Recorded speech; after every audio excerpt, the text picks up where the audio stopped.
అంటే మనకి కొంచెం బ్యాక్ వెళ్తే ఒక బెస్ట్ ఫాదర్ అండ్ సన్ జెర్సీలో చూసాం. సో అంటే ఇక వాళ్ళిద్దరి మధ్య ప్రేమ కథే జెర్సీ. సో మళ్ళీ చాలా రోజుల తర్వాత మీ ప్రేమ కథ బాగుంది సార్. మీ అబ్బాయితో మీకున్న ఆ బాండింగ్ అవి ఆ ట్రైలర్లోనే తెలియని ఎమోషన్ అటాచ్ అయింది. You achieved it Sunny. ఎందుకంటే ట్రైలర్ చూడగానే చాలా విషయాలు గుర్తుండిపోయాయి. ట్రైలర్లో కూడా ట్రైలర్ నుంచి కూడా కొన్ని షార్ట్స్ గుర్తుండిపోయాయి. So we're expecting more cinema నుంచి ఇలాంటివి చాలా దొరుకుతాయని ఆశిస్తాను. ఆ డైలాగ్ చాలా బాగుందండి. అంటే అమ్మ ప్రాణాన్ని ఇస్తుంది, ఒక కష్టం జీవితాన్ని ఇస్తుంది అని. సో అసలు వండర్ఫుల్. అంటే జీవితాన్ని బాగా అర్థం చేసుకుంటే కానీ అలాంటి డైలాగ్స్ రాయలేము.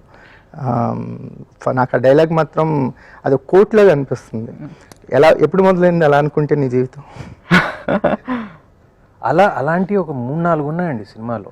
అండ్ నేను స్క్రిప్ట్ చదువుతున్నప్పుడు ఏంటి ఇది ఫస్ట్ వర్జన్లో లేదేంటి, ఎందుకు ఫస్ట్ వర్జన్లో లేదు, like there were so many things like that. Even ఈ ట్రైలర్లో ఆఖరి డైలాగ్,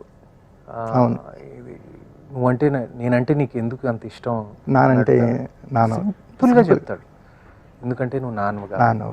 ఇక అంతకంటే క్వాలిఫికేషన్ ఏం కావాలి sir? Sometimes the most beautiful dialogues are like they just happen.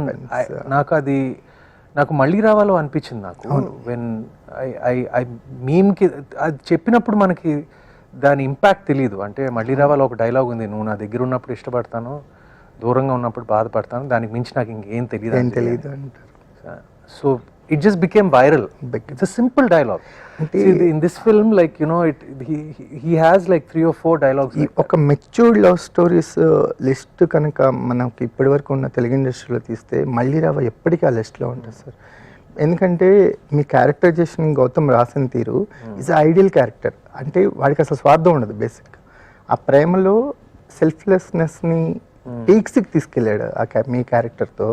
ఎప్పటికీ మళ్ళీ రావ అనేది మాకు సత్యం, మళ్ళీ రావా, ఈ 2 మూవీస్ అలా ఉండిపోతాయి మాకు.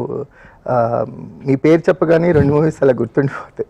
మళ్ళీ రావా జెర్సీ గురించి మాట్లాడుతున్నారు కనుక I have to open up this topic. నిన్న రాత్రే నాకు గౌతమ్ మెసేజ్ పెట్టాడు. Such a sweet message. I forwarded it to him. అంటే నేను తనకి ట్రైలర్ పంపలేదు. He only saw it and he only replied like, you know, he was so moved by the trailer. Sir Gautham మీరు first hero కదా sir, ఆ crush ఎప్పటికీ ఉంటుంది.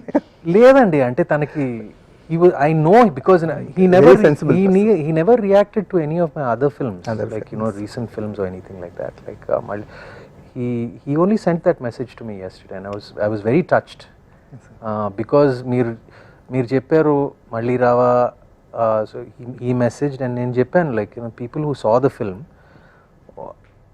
డెఫినెట్గా ఒక మీరే ఆ జెర్సీ వైబ్ ఉందని చెప్పారు కదా, కొంతమందికి అనిపించిందండి. Well, that is a good vibe to have. Good vibe. It is a good comparison. That is different story. This is different. It's a different story. But the emotion. It's a different story, but the father-son emotion element and everything, there is definitely like ఒక చిన్న పోలిక ఉంటుంది, ఒక మంచి పోలిక.